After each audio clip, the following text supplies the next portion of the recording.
ভৈরব নদী থেকে মাটি চুরির অভিযোগ, মাটি মাফিয়াদের বিরুদ্ধে অভিযানে গিয়ে আক্রান্ত পুলিশ কর্মী।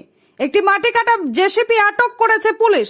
এই ঘটনাটি ঘটেছে মুর্শিদাবাদ জেলার রানীতলা থানার সরলপুর গ্রাম পঞ্চায়েতের পিরোজপুর এলাকায়। ঘটনায় 24 ঘন্টার মধ্যে 5 জনকে গ্রেপ্তার করেছে রানীতলা থানার পুলিশ।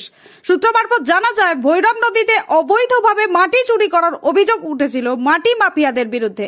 সেই খবর যায় পুলিশের কানে। ঘটনাস্থলে যায় রানীতলা থানার পুলিশ। তারপর পুলিশের উপর চড়াও হয় মাটি মাফিয়ারা।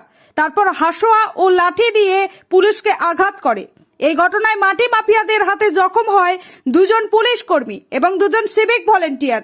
তারপর 24 ঘন্টার মধ্যে রানীতলা থানার পুলিশ অভিযান চালিয়ে 5 জনকে গ্রেপ্তার করে। আজ তাদের রানীতলা থানা থেকে জেলা জজ আদালতে পাঠায় রানীতলা থানার পুলিশ।